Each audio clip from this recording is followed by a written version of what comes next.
All right, excellent. Bruchim habayim. Thank you very much for joining us tonight. B'ezras Hashem, tonight we're going to be learning Melechet, Mesartet, and Mechatech. B'ezras Hashem.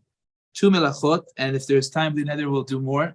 We're going to be learning 2 Melachot. The first one is Mesartet, which means scoring. Mesartet, Mem, Sin, Resh, Tet, Tet. Mesartet. And the second one is Mechatech, which means, literally it means cutting, but we're going to learn that it means cutting to a specific measure. B'Shem Hashem na'aseh v'natzliach. Hashem should help us to learn correctly. B'ezras Hashem, welcome. Mechatech means to cut something to size. B'ezras Hashem. So we would like to learn for the refuah shlema of Kol Cholei Yisrael, especially Carmel ben Hishmat, Rabbi Baruch ben Tzivya, Yosef ben Zahari. Any other names you want to learn for? Anybody? Or Refuah Shlema? Yes. Shoshana Ronit. Shoshana Ronit. Harold Rivka. Bat? Harold Rivka. Okay. May they all have a Refuah Shlema b'toch Shar Cholei Yisrael. Good. Okay, excellent. Okay, so we begin Melechet Mesartet. In the Mishkan, as we have been learning, in the construction of the Mishkan, there were many beams that needed to be built, and they needed to know exactly which beam went where. Interesting reason for that is because if a beam was placed in the let's say next to the menorah, or a beam was placed next to the shulchan, or if a beam was placed next to the Kodesh Kodashim, so it had a certain level of holiness. They needed to remember which beams went where, right? Now this is very important because when you take a beam further away from the high level of holiness, so it's not fair. So that the beam that merited to be in the north next to the shulchan needed to stay there. The beam that was meant to be in the south next to the menorah needed to stay there. And we should not take that beam away from its high level that it reached. It's a very interesting concept. This carries into many different halachot today. I'll give you one example, very, very basic example. Again, the idea is not taking it from a high level of holiness and downgrading it to a lower level of holiness. So for example, somebody once came to me and he has a Sefer Torah scroll, and he had a simple case for his Sefer Torah scroll. That case was too simple for him. He wanted to get a nice, much more beautiful case for the Sefer Torah. He wanted it to really upgrade. And he decided that he's getting a beautiful, brand new silver case. And he had left over the original case of the Sefer Torah. And the question was, what can he do with that? So he said to me, I want to make it into a book of Haftarot. If you're familiar with the Haftorah Sefer, basically a collection of all the weekly Haftorahs together in a book, and he wants to take this case that used to serve a Sefer Torah and put it for the Haftorah book. So the poskim say he can't do that because the Haftorah book is nowhere near as holy as the Sefer Torah. Sefer Torah has a tremendous level of Kedusha. So if this case served the Sefer Torah, which is on the highest level, so it merited to serve a Sefer Torah, to now downgrade it to serve a Haftorah book, that you cannot do, right? So for this reason, on all of the beams of the Mishkan, they needed to write letters. They needed to write letters in order to know exactly where each beam was supposed to go. Now, before they wrote the letters, they put a line underneath. They put a line underneath it. So that melacha is called Mesartet. to basically etch out a line in order to put the letter on top of it, that's going to be considered a problem. That's one area where Mesartet was in the Mishkan. That's called scoring. Have you ever heard of the term underscore? Right? An underscore is if, let's say, if you click shift and then the line, the hyphen, what comes out? A line on the bottom, right? On the computer, right? Shift and then hyphen, what comes out? A line on the bottom, right? That's an underscore, right? Basically, it's like underlining something. I kind of feel like when Right? it's ceramics, you score like unique lines and then you define the. It's a sign as to where to do something, where to put something, where to attach something, or and then you attach things. okay, great, exactly. So that's the idea of scoring, of making a mark of where you're going to do something. And in the Mishkan, besides for that, when they needed to make the hides of the animals a certain size. So first, when you're going to cut something, you have to make a mark on the item itself so that you know where to cut. You know you're going to make the slice over here. So that act of scoring, Mesartet, where you're about to make the cut, that is one of the 39 Melachot. It's called Mesartet. Now, to be quite honest, there are not anywhere nearly as many melachot and as many halachot rather over here as other melachot, but we'll just go over briefly some important things that you should be aware of. So first of all, obviously, you cannot make a line with a pen or a pencil on something in order to show where you want to cut something or show where you want to put letters on top of. A sofer obviously is not allowed to, if you've ever seen a klaf before. Klaf is the what's it called? The parchment that a scribe writes on. So every scribe, before using the parchment, he etches out lines in order to write the words of the Torah on those lines. So you can't do that on Shabbat. You cannot, even though you're just taking a little metal and you're cutting a little bit that line. It's a small little indentation. Still, you can't do that on Shabbat. Now, another example would be if, let's say, you have a perforated line of a piece of mail that came to you, or a check or something like that, which is muktzah anyway, but you then fold the perforated line. You don't cut it off, just the act of folding to show that I will be tearing it off over here. That act of folding is considered to be Mesartet. Interesting discussion brought up by the Ben Ish Chai. Ben Ish Chai already was at the time where they were able to start recording people's voices. And he claimed that at the time it was on a record, and the needle of the record, if you guys remember, the needle that would go and play the record, that needle also would record the voice. So he says that needle is kind of etching into the record your voice. So he held that it's a problem to record on Shabbat because that needle is a problem of Mesartet. Other poskim viewed it a little differently. They say that it's, according to the Or L'Tzion, it's not Mesartet. It's more like creating a vessel that can now be used. So that's like Makeh Patish, creating a vessel.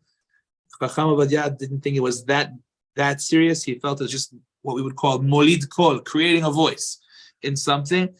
No matter which way you look at it, it's still a problem to do on Shabbat, on a tape recorder, on a CD, or on anything. A person should not be recording his voice.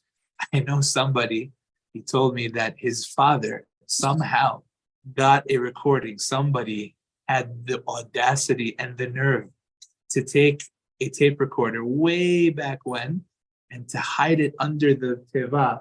You see over here the teva of the shul, to stick into the teva of the shul a tape recorder that was going from before Yom Kippur, that should listen to, it was Rabbi Yoel Teitelbaum, the first Satmar Rav, that should record his voice on Kol Nidrei, the night of Yom Kippur, and he has a recording of it. I don't know how you have the guts to pull something like that off, but that guy did it. Must have been at this point 50, 60, 70 years ago.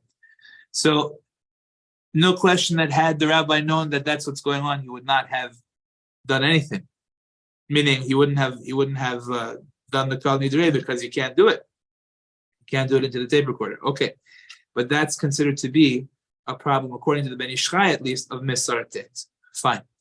So that's the Malacha of Mesartet. Now, by the way, this does not apply to food. So if, let's say, you want to make a line on a cake to show this is where I'm going to cut, right? That's not a problem. Mesartet has nothing to do with food. It has to do with things that you're going to prepare. You're going to try and make them into a certain shape, a certain size, and you're preparing it for cutting, or you're preparing it for writing.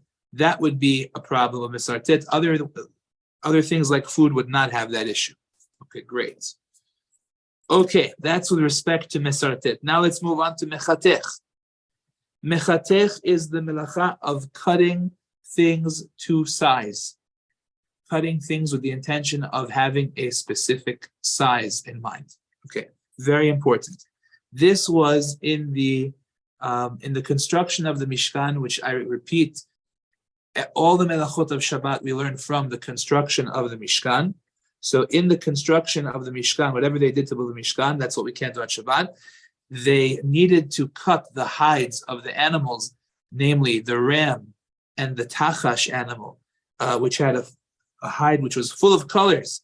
They needed to cut it to size to use them for the curtains of the Mishkan. As you remember, Mishkan had on its roof 3 massive curtains, one on top of the other, and they were made from the hides of these animals.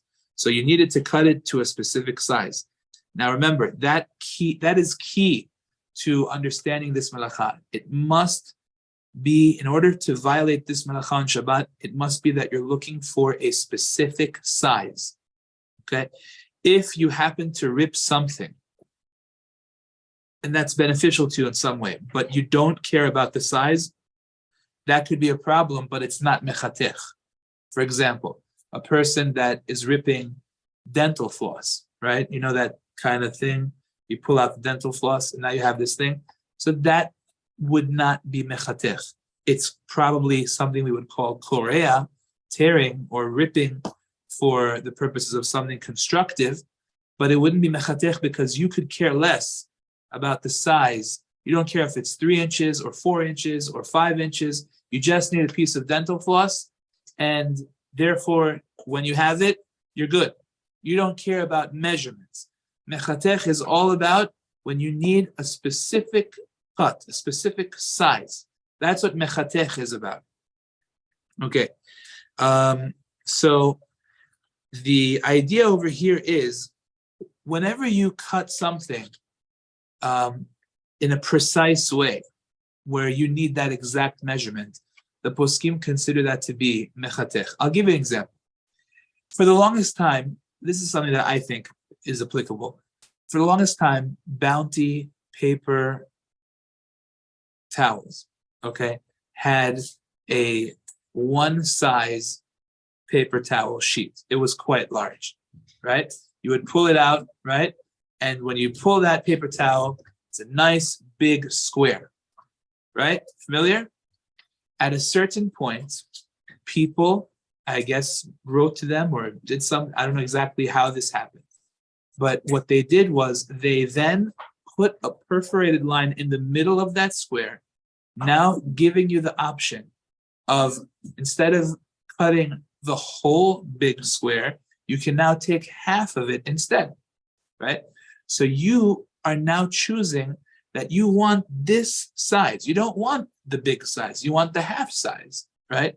So if you were to, let's say, cut down the perforated line, so that's showing you want this specific size. You're not interested in the bigger size, right? So one could make the argument that that would be Mechatech, right? Because you're cutting it with a particular measurement in mind. You don't want huge, you want smaller, right?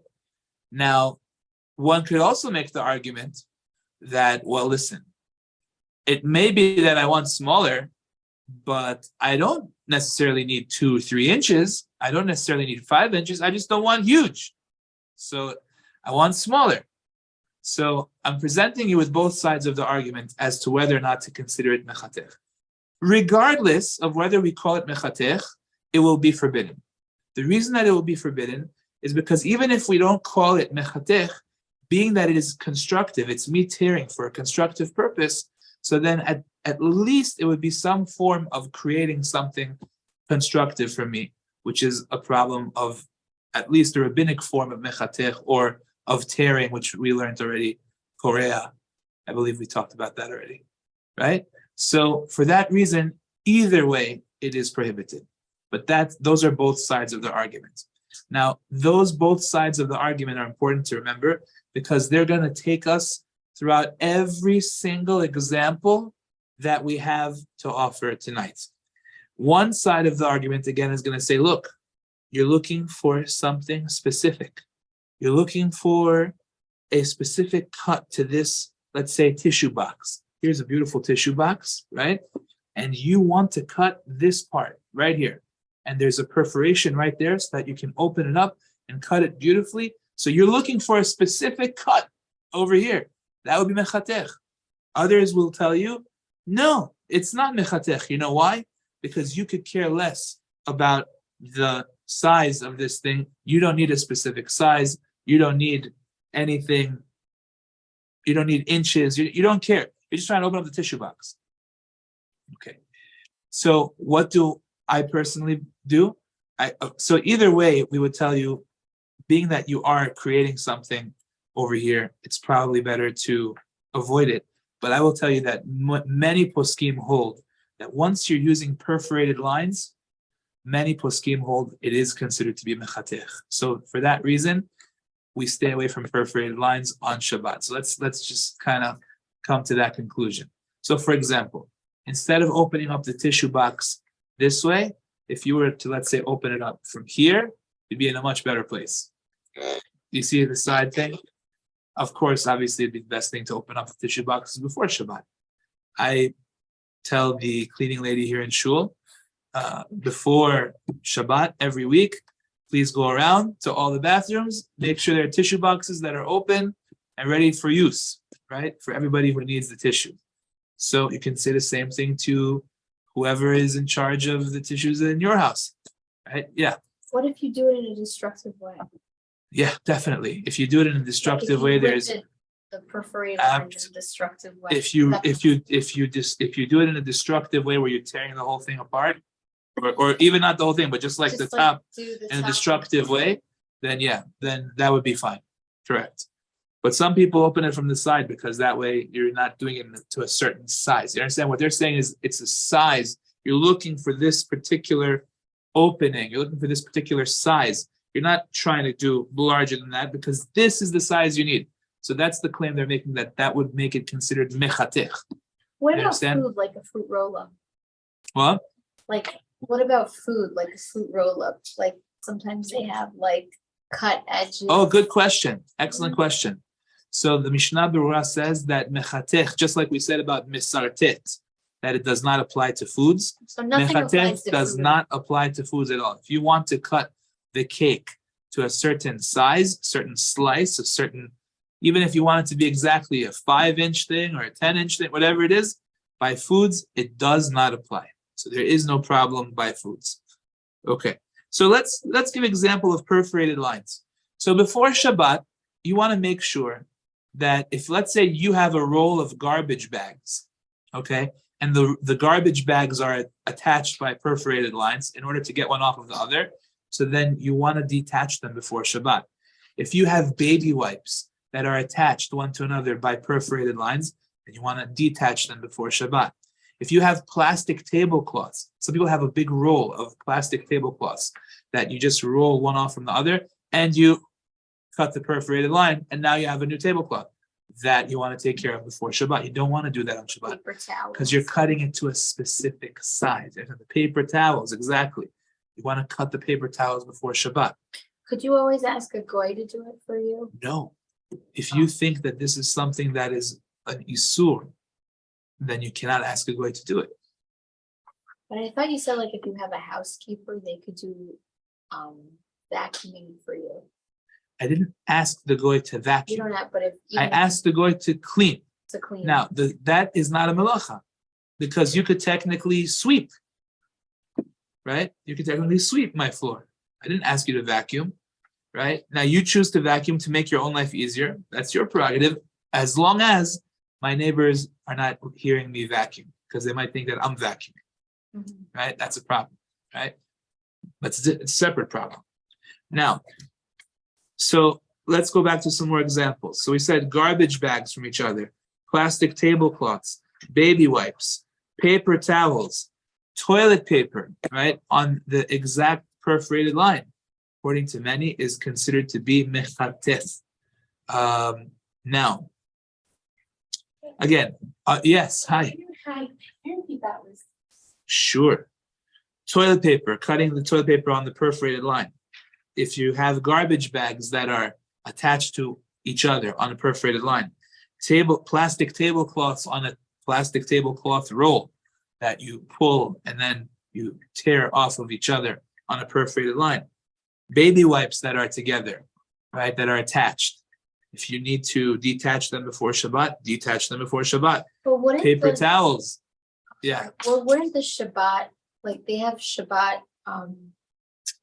baby wipes? So wouldn't that not be a problem? I would definitely hope so. But what if you have baby wipes that you see when you pull them out, one is attached to the other? Some of them are like that. Have you seen those before? Yeah. You pull it out and you see it's pulling out another one with it, right? So that's a problem. So if you have those, you would need to separate them before Shabbat. How do you keep them moist? You put them in the Ziploc. All right? Yeah. Also, if like any of these like baby wipes, makeup wipes, that like lining that's covering it, you can't pull that off, right? It's like a perforated. You mean like this? Yes, yes. So the question is like this. If it's a perforated opening like this, so that's where you run into the Mechatech question. And according to many, it is Mechatech. Now, if it's just like a plastic where it's not really in other words, it's already open, it's just there's a plastic seal on it, that's different, right? Because the opening is already there. In other words, if those baby wipes that have a lid, you pop open the lid and then there's a plastic. To remove that plastic is not a problem. Okay, what about like a cardboard tissue box where that's like? So you're making the cut now. You're the one who's making the cut to size. So that would be an issue. Yeah. See what I'm saying? What about if like said if it's like plastic and you're just something, what if it's like basically like a sticker plastic? So I'm saying that I'm referring to those stickers. But I thought stickers we use in shop. What do you mean to open it and close it? The sticker. Oh, okay. In That's other a good words, question. like an actual sticker that you open. Like to get to whatever And- inside. Right. So that is probably fine. The reason being that it's not meant to be closed forever, meaning it's meant to be opened and closed back and forth, and therefore it's not like you're taping it or something, not So like you you're can gluing take it. a sticker out of its like sticker sheets and you can stick it onto something on Shabbat. So it depends on how you're going to be using it. If it's something, what? Like kids, they take like Yeah. you could have a sticker sheet with all these stickers inside. Oh, like Take the it like the child like the kids stickers. So that no, you know why? Because they mean to keep it there. You understand? I'm talking about, let's say, one of those stickers that you have to point, oh, I left off here, like an arrow sticker or something like that. But Or like my or a little- post-it sticker that you need to move, from here to there to show you where you were up to or something like that. Point being, you're not leaving it there. You're not my taping little it there. girl, she But likes your to little put girl stickers all over wants the to place. put it there and leave it there. No, but she likes to Right? put stickers all over the place. And I'm saying, and she Like on the likes, and she's window. gonna leave it there, right? That's her intention, No, right? she'll do all kinds of She'll- things with it. In other words, she'll she'll- put it here, take Yeah, it, move she'll it. she does all kinds Uh-huh. of things. Okay, so that's Are they allowed to play with stickers? at that age, don't bother. At that age, But it's what okay. about my 8-year-olds? Okay. If they were to like, A little bit older, start to worry about it. but is it muksa? Are stickers muksa? So it depends. That's what I'm trying to say. It depends on what you're doing with it. If you intend to leave it there and you're keeping it there stuck, so that's a problem we learned of gluing things together. That's fair. You can't do that on Shabbat. You understand? That's the issue. But there's also stickers that you could take like on and off. Exactly. places. So those wouldn't be a problem. Correct. Okay, but what about the perforated lines? Like you're taking it out of its perforated line. It's You know what already, I mean? it's already Oh, made. 'cause it's already Yeah, cut? yeah. Okay, good. So those are important examples. So in order for it to be totally fine, in order for it not to be considered Mechatech, you need two criteria. Number one, you need to not care about the size of the item. That's number one. Once you care about the size of the item, you need it to be X inches, X feet, X, whatever it is, exact measurements. That's already automatically a problem on Shabbat because that falls in the category of Mechatech. That's number one. Number two, you need to not be trying to create a functioning item. If you're trying to create a functioning item, so then you have a problem. So for example, let's say that I have a branch, a detached branch from the ground of hadassim, myrtles, okay? Right, like we use on Sukkot. They smell nice. So they're bunched together in my hand. Can I pull one off from the other and hand it to somebody? The answer is yes, no problem. What about the fact you just cut one off from the other? The answer is, number one, do I care about the size? No, I don't care about the size. So therefore, it's criteria one is not there. Number two, am I trying to create a functioning vessel in any way? No. Is any vessel being created? No. So therefore, it's perfectly fine. So when I go ahead and I pop open I tear off one hadas branch from the other. Again, we're talking where it was detached from the ground before Shabbat. So then I want to give it to him to take home to smell, and he could take it home, etc. No problem. So I could do that because I'm not caring about the size of the item, and I'm not creating any functioning item either. On the other hand, if I, let's say, want to take that very same item, snap it in half in order to create a toothpick for my teeth, okay? Because I don't have a toothpick. And right now I need a toothpick. My intention is to create a vessel, so that would be a problem. The only time that it's okay to do such a thing is in the event that you really have something that's kind of hanging out of your teeth. You look really, I guess, gross because of it.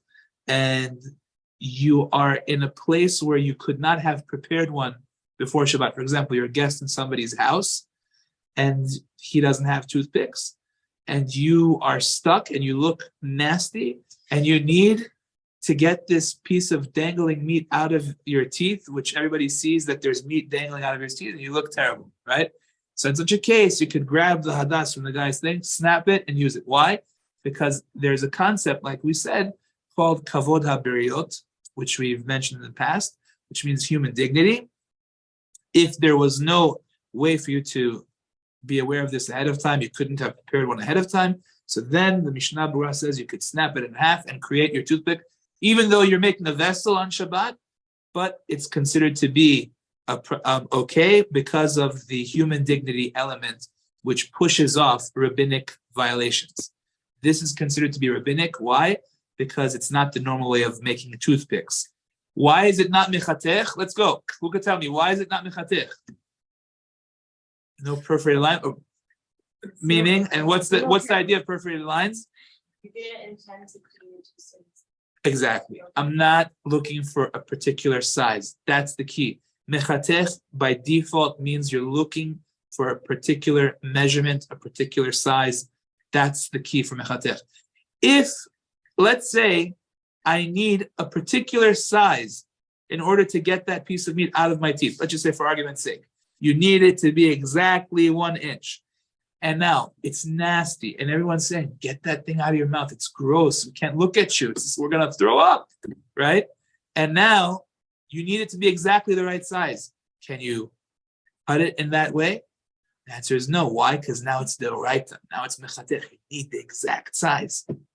Right? The exact measurement. So therefore, kavod habriot, which means the heter that comes from the need for human dignity, can't push up something which is a violation of midoraita. Okay, so that's important. So you could cut off the branches of the hadassim, again, detached before Shabbat, and hand them out for people to smell, because you don't care about the size, you're not creating a functioning item, but you can't snap the hadas to make a toothpick, because that would be making a functioning item. Let's another example. Let's say that there's a string Sometimes they have these kind of nets or strings that are wrapped around, I think it's a turkey roll or chicken roast or certainly they have these strings right around them when you do the roast, maybe with stuffing, or I don't know when they do this. So you want to cut that in half, no problem. Why? Number one, am I trying to make something a certain size? No. Am I trying to create a functioning vessel? No. I'm just trying to get access to the chicken. No problem. Now, on the what? We're good? On the other hand, if let's say that I need to tear toilet paper on Shabbat, and I'm not even going to do the perforated lines. I'm going to just tear it not on the perforated lines. Is that going to be allowed? Correct. Correct. That's right.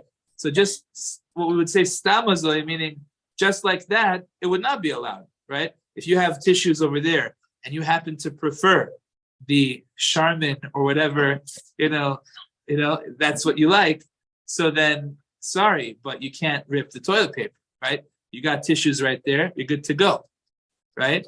On the other hand, if you don't have the tissues available, so then being that this is only rabbinic, why is this only rabbinic? Why is it not Mechatech? Again, let's get this. Because you're not being you don't One second. Wait. No, over here. No, over here. It's not because it's not doing it for a specific size. That's the key. I'm doing it not on the perforated lines, right? So I'm not getting a particular size. So is it Mechatech? No, but I am creating a functioning item. I'm gonna be using this thing. So that's why it is rabbinically prohibited. I can't do that because I am creating something. But in the event that you are doing it for kavod habriot, so that's when we say, look, at least do it with a shinui, so that it becomes only rabbinically prohibited, and that will be fine. Okay. Rabbinically prohibited for kavod habriot is going to be okay. Remember that rule. It's very important. For kavod habriot, for human dignity, you can violate something which is only prohibited midrabanan. Okay, so that's why they say you do it b'shinui. I know we spoke about it already. It's important to review. So do it b'shinui, so that according to all opinions, this is only rabbinically prohibited, like we said, with an elbow, with your feet. I can't imagine somebody doing it with his teeth, but that would also be a good idea. Okay. Yes. So in the case where let's say you use parchment paper and you don't tear it on the rigid or whatever it comes with, you can't do it because you're using, like there's a use for it.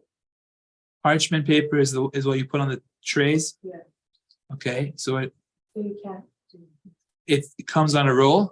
common roll, good, but it's that size. Okay, But let's say I just tear it.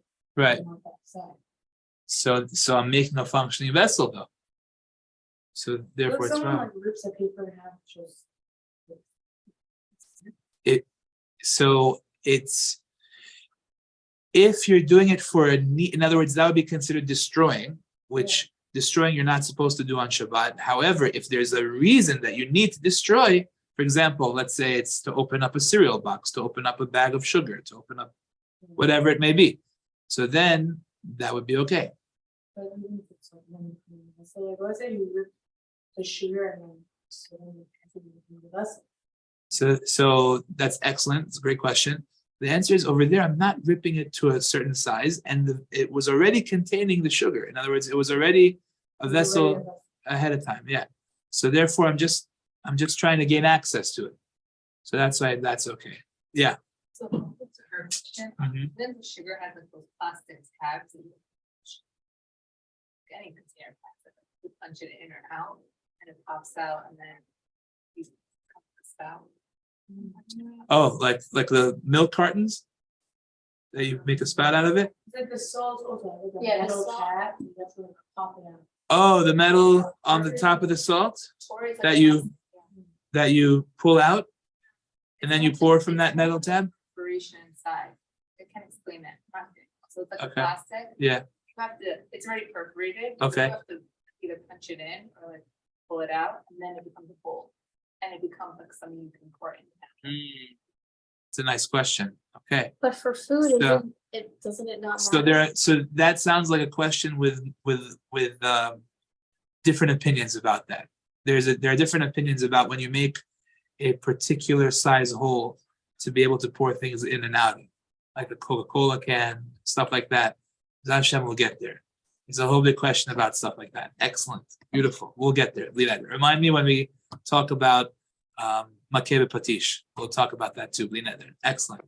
But I okay. thought for food, everything. So it's not so goes. simple.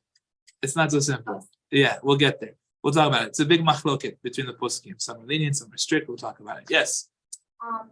If we say for 45, what about like sugar and salt packets? Isn't that ripping? It's still ripping. Most certainly is ripping. It's fine though, right? As far as the Mechatech, am I looking for a certain size? No. No, I don't care about the size. Function. Am I making a functioning vessel with that thing I'm pulling off? No, I'm just trying to gain access to the salt So it's or the okay. sugar. That would be okay. The big question on that though is am I ripping letters question? Right? That's the only, some people are strict to not rip the letters of the sugar packet or Is the this salt. also just carrying in general? This isn't violating Korea? So The that's, sugar remember, packets don't Korea have has to be that you're creating something or you're doing it in a way to fix something. For example, we mentioned Korea, like you have a hole in the pants and you're ripping out the part of the pants that needs to be removed so that you can sew it up again. So you're taking it out to do something constructive. So over here, or by you tearing, you're actually creating something constructive. Over here, by me tearing, right, I'm actually destroying the packet. I'm not really doing any, you see what I'm saying? Yeah. So therefore, it's not the Melacha of Korea. We're good? Okay. Like we said, there is no Mechatech by food. It's a very interesting thing, by the way.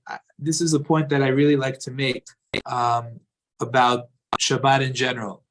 Common misconception. The idea that business is forbidden on Shabbat. As we know, most people think that keeping Shabbat means I don't go to work on Shabbat. I don't show houses on Shabbat. I don't open my store on Shabbat. That's called keeping Shabbat. Baruch Hashem, we've been having this class long enough to know that is definitely not what Shabbat means. It means so much more than that. It's also a part of Shabbat. But now we have an opportunity to talk about business for a moment. Remember that business on Shabbat is actually only prohibited midirabanan, rabbinically. Meaning on Shabbat, I can first of all open my store and I can sell you whatever you want and I can take money from you on Shabbat. There's no problem. It's not melacha. It's not one of the 39 melachot, right? So then why is it forbidden? The rabbis made it forbidden because of the fact that you could come to do melacha. There are certain melachot that are some of the 39 melachot that are associated with business that could very easily lead to a person violating the melachot. So for example, Mechatech is one of them. Let's say a person has a store and he sells a certain product. Let's say he sells material. He sells fabric. Okay. So the guy comes to his store and he says, listen, I need 5 yards of, I don't know, this and that fabric, right? So the guy has to now go and he has to go to his storage and he has to cut him 5 yards of that particular fabric. So the act of buying and selling on a Torah level is absolutely mutar, 100% permissible, midoraita, according to Torah, no problem to buy and to sell from morning till night. It's all good, right? But to cut the guy 5 yards of fabric, so now you're violating one of the 39 melachot, Mechatech deoraita. You just did Mechatech. That's one of the 39 melachot. You can't do that. So for that reason, Chazal stepped in and said, we don't let you open your store on Shabbat. Why? Because you might do Mechatech, right? Yes. Like, let's say you're stuck somewhere in Shabbat. Mhm. So what you do is, so the Mishnayot and Masechet Beitzah already talk about this.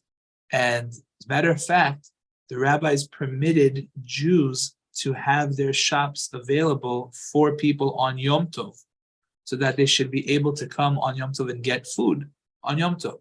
And what they did was they would say, do you think that this measurement is approximately what you took? And they would say yes. And that way the guy would know after Yom Tov to measure how much is in this container, which he agreed to the idea that he took from here, and that would be how much he's going to charge him. So they don't discuss the price on Shabbat, they don't discuss exact measurements on Shabbat, but the guy comes and takes what he needs, and then he goes, again, provided that there's an eruv and it's not a problem of carrying, right? So that's one reason. So that's how they would operate on Shabbat, on Yom Tov. The rabbis permitted people to come and take what they need, which is an interesting thing. Again, we would look at the guy as a goy. What are you doing? You're going to your store on Shabbat, you're out of your mind, right? But if you look in the halachot, it's actually brought down that for certain things, the rabbis permitted it. Yeah. So you were just saying earlier that if a person just, they're refraining from going to work on Shabbat and all these things, they think they're Shomer Shabbat. So I wanted to ask you that you're not allowed to a Jewish person that is in Shomer Shabbat they're not allowed to take wine that is not mevushal, because then it would be not considered kosher. I don't want to talk about the status of particular Jews. The Chazon Ish gives a general guideline, and he says that if you are trying to figure out the status of a particular Jew that's not observant, whether he has the rules of a goy or not. No, but I'm saying, what I'm saying is that what would consider a person to be not sure. I'm saying that's what I'm not trying to put anyone down. I'm just trying to understand what would be the. We have to know for ourselves. How would you because there's everybody's keeping Shabbat to some extent in their own way or in a. Correct. So how do you classify someone as not really being Shomer Shabbat? If somebody is not is everybody trying, knows the law, of course, if somebody is trying to keep Shabbat, right? He's doing it to the best of his ability, which I'm sure, let's say, I believe we would all fall into that category, right? But there are things that we do that are wrong. We don't necessarily know that we're doing something wrong, right? So that doesn't mean you are not considered to be not a shomer Shabbat. You're just a person that has not learned the rules yet.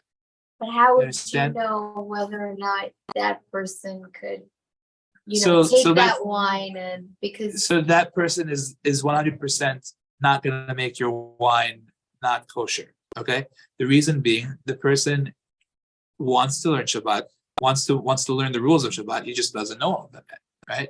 But they're a growing person, so that definitely would be out of the question. Okay, but let's just try and finish up the subject, and we'll finish that later. Okay. Just for the question, let's say someone is stuck. Yeah. Would you be able to if the guys are young Jews, can you give them that? So, I mean, what you would want to do is either deal with that before Shabbat somehow. If you're stuck somewhere just before Shabbat, get whatever you need. Or if you're on Shabbat and you're stuck, you can explain to him, look, it's Shabbat, we can't do these things, we can't, take out money and everything. However, right after Shabbat, I will zell you, I will this, I will that. And they'll see that you're, that you're not lying to them. And you wouldn't be able to actually pay. No, because we're not allowed to touch money on Shabbat. We're not allowed to move money on Shabbat. It's muktzeh, right? So, but most of the time, if you make the effort, they will, I think from what my experience is, they will try to help you out. Yes. If somebody asks us, how much did you buy? Or where did you buy? Are we allowed to answer? Meaning, that's a great question. So that depends on if you're answering for nice chit chat or because they want to actually go and do something about it. In other words, if let's say you said, last year I went to Israel, I got tickets for $500, right? And everyone's, wow, $500. How'd you do that? Amazing. Everyone's talking. It's so nice, whatever.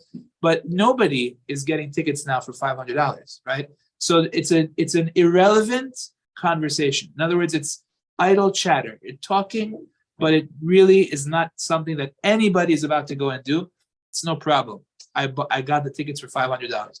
But if you're saying, I just bought a ticket online for $500, you should, the second Shabbat's over, go and get it, so that you cannot do. Because that's for them planning to do something. In other words, you're talking to them now about something they should be doing after Shabbat that you cannot do. Or talking about something that it's relevant to their weekday that's coming up. You understand? So what you just said, when somebody asks us, where did you buy this? It does say Shabbat and Yeah, you say if you think that they're doing it because they're asking because they want to buy it themselves, they say Hashem after Shabbat. I'll tell you all about it, right? Oh, Because you're not supposed to talk on Shabbat about things that are related to Melachot that somebody is about to go ahead and do. But what if they're religious and they wouldn't? Like, what if you're No. very It's not. religious? Nobody's thinking about doing it on Shabbat. They're thinking about doing it after Shabbat. But we're not supposed to be talking on Shabbat about things that are going to be done after Shabbat. For example, I can't say on Shabbat to you, yeah, tonight I'm going to this restaurant in the Five Towns. Right? You can't say that because how do you get to the Five Towns? You have to drive. Oh, so like if I say cannot I'm gonna talk go to you a about Melachah that festival. I'm going to do on Shabbat about after Shabbat. Oh, So if the conversation that we're having about me and my purchase of the ticket to Israel being $500 is just a fun conversation about what I just happened to land last year, a great deal. So that's okay because it's irrelevant to anybody's Shabbat, anybody's future plans. so you can't. But ask once it's somebody related if to they're future going- plans, now you cannot talk about it So on you can't Shabbat. say, "Oh, are you going to go to this carnival tomorrow on Sunday after?" Correct. Shabbat? You can't say that. Because if going to the What if it's carnival free? involves no, because you have to probably drive there, right? You have to try. Right? So that involves the melachah. So you're not supposed to talk about that on Shabbat. Sorry, guys. In this class, I say it like it is. This is what it is. This is what makes Shabbat so Is special. it considered What? a sin? This is what? Is that considered a sin? Yes. To talk. So, Yes. It says "Mimtzo chefzecha v'daber davar," which means that there are certain things you're not supposed to say on Shabbat. but Right? it's Things not a that have to sin. do- It's what? not a sin, It is. really, or Yes. is it just not proper? It's a sin. What, really? Yeah. It's speaking about. It says "Shelo yeheh diburcha b'Shabbat kediburcha b'chol." Your speech that you have on Shabbat should not be the same as your speech on a weekday. Shabbat is different. You don't talk about mundane activities. Talk about Torah, Kedusha, Chinuch of the children, Shlom Bayit, Mitzvot. Talk about even if you want to talk about a nice, inspiring article you read in, I don't know, the Ami magazine that got you to, I don't know, a crazy story. Okay, but at least it's something that is not melacha related. You understand? You could read a story about somebody else's melachot that he's doing, but for you to talk about things that you want to do after Shabbat, on Shabbat, which are melacha related, we're not allowed to. So it's only Yes. with not related. If you tell your friend, "Oh, let's go for a walk tomorrow," it's okay. Perfect. Because it's not melacha related. I thought it was anything. I couldn't plan anything. No.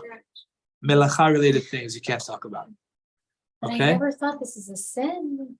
Okay?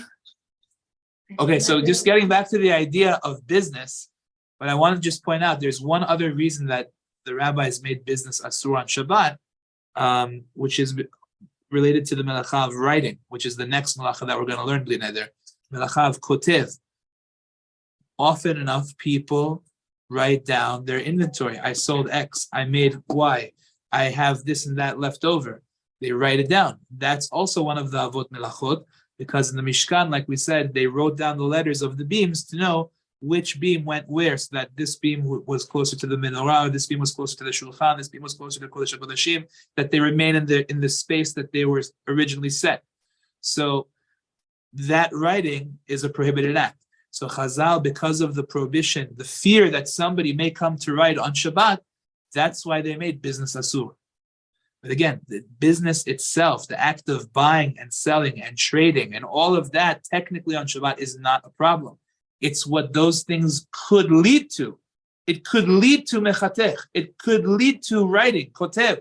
That's why you can't do business on Shabbat. Understand? So here's a guy saying, I don't go to work, right? And meanwhile, all day long, he's writing away, That's the whole reason why you don't go to work, because you shouldn't be writing on Shabbat. But what about Because it shouldn't bidding, be. like in synagogue, everybody bids for everything. Okay, that's for a mitzvah purpose. That's okay. That's okay. That's not cheftzcha, that's cheftei shamayim. It's not your business, it's business of Hashem, so it's okay. You could say you're going to like a chesed, right? Correct. If it's a mitzvah related thing, then you're allowed to talk about that. Correct. Very good. Okay. Let's see how we're doing. All right. I think we could stop over here tonight. Thank you so much. Thank you very much. Chazakim Ubufim. Thanks for joining us.